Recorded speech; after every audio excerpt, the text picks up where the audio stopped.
Salut tout le monde, bienvenue dans une nouvelle vidéo de Pinotique. Aujourd'hui, nous allons parler d'un sujet que tout le monde va adorer, qu'on voit partout dans la mode tailleur en ce moment, la rayure craie. Alors préparez-vous à regarder la vidéo la plus complète de la planète. Lance le générique, Sabrina.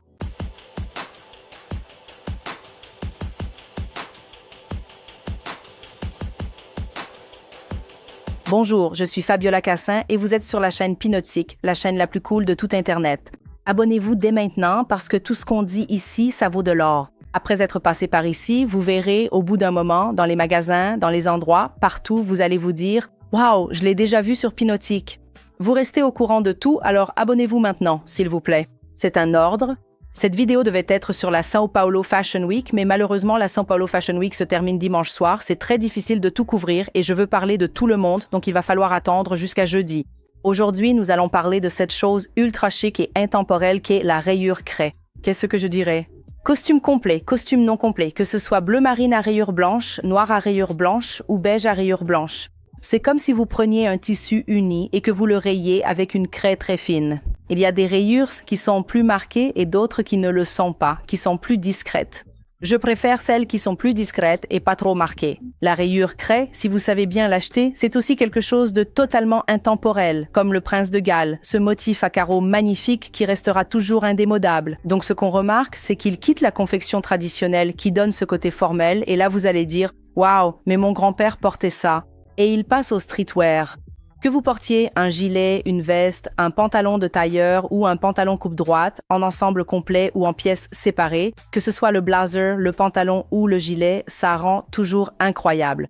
Depuis l'année dernière, on voit la confection de plus en plus présente sur les podiums et dans la rue, et la rayure craie est apparue dans tous les défilés. Je vais vous dire, depuis l'avant-dernière saison, on voit ce tissu à rayure craie, que ce soit dans la mode masculine ou féminine, il apparaît sur tous les podiums.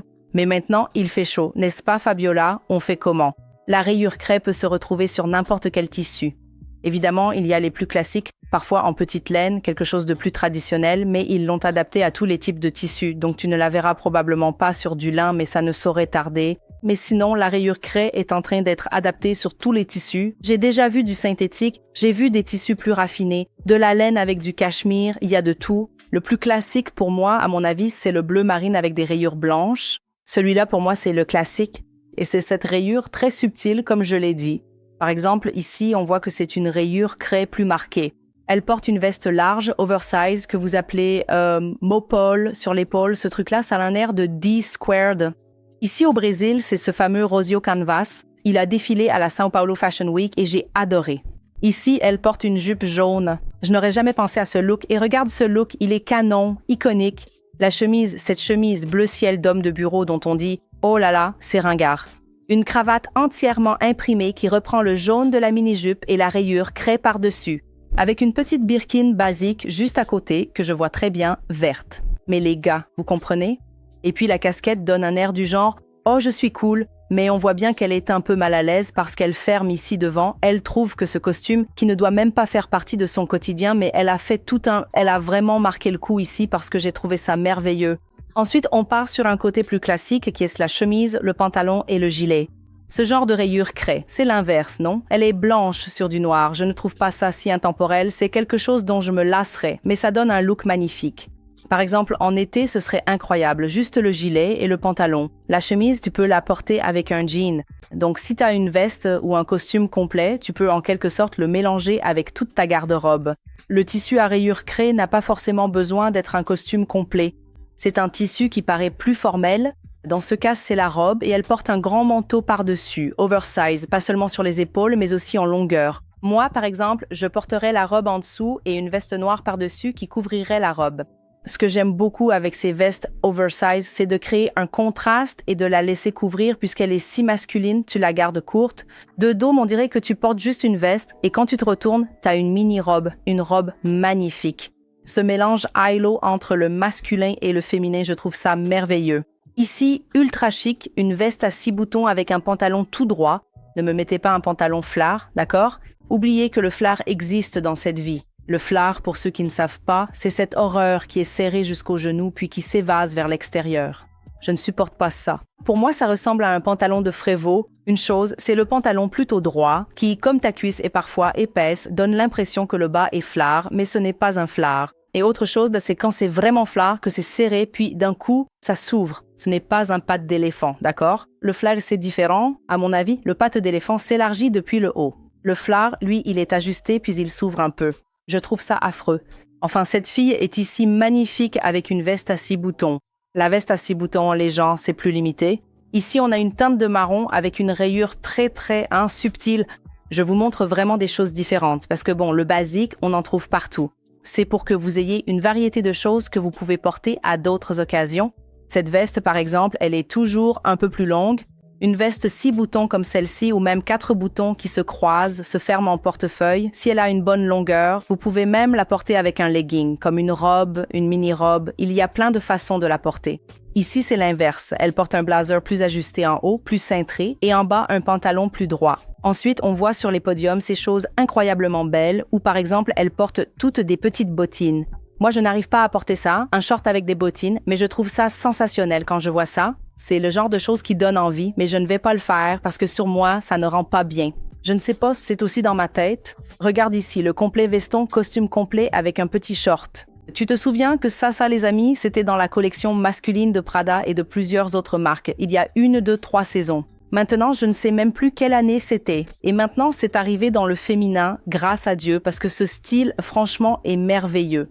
Donc ici, tu as 2 façons de porter. C'est un short tailleur, un vrai short, avec le petit gilet et la veste par-dessus. Dans ce cas, par exemple, si c'était aujourd'hui, il y aurait ce fameux jorts que je trouve ultra chic et je pense déjà à couper mes pantalons. Je vous ai dit, waouh! Hier, j'ai failli sortir les ciseaux là-bas. C'est juste que je n'avais pas de machine à coudre pour faire la couture ici, sinon je l'aurais fait. Maintenant, si je veux porter un genre, tu mets ce que tu veux, quand tu veux, peu importe ce que les autres pensent. Mais moi, par exemple, je ne mettrais pas le gilet. Moi, j'utiliserais soit le gilet seul avec le jort sans rien en dessous, soit la veste avec un petit débardeur et le jort. Parce que sinon, si tu fermes tout et que tu mets le jort par-dessus, je ne sais pas, je préfère le short comme ça.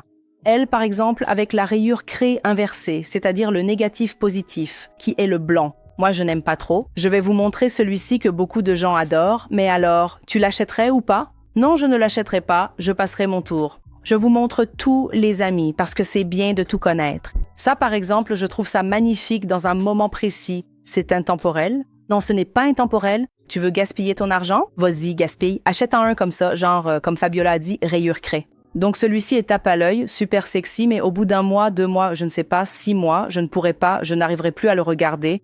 Alors que la rayure craie la plus basique, intemporelle, comme je vous ai montré, avec une rayure plus subtile, c'est vraiment celle qui est intemporelle, dont vous ne vous lasserez pas, j'en suis absolument certaine, notez bien ce que je dis.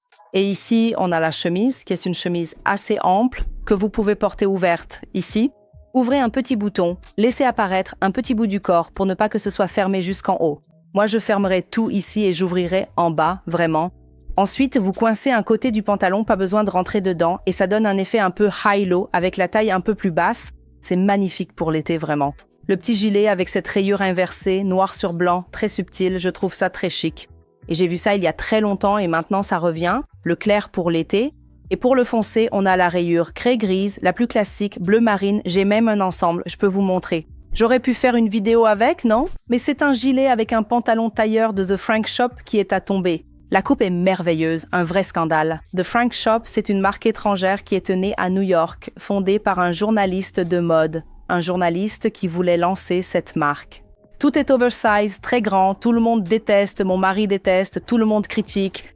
Les mecs, les mâles alpha, les hétéros, ils critiquent à fond.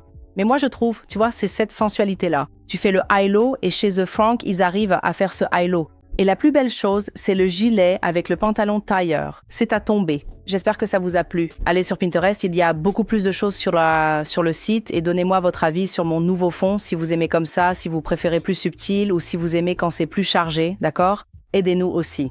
Bisous, salut. Putain, merde.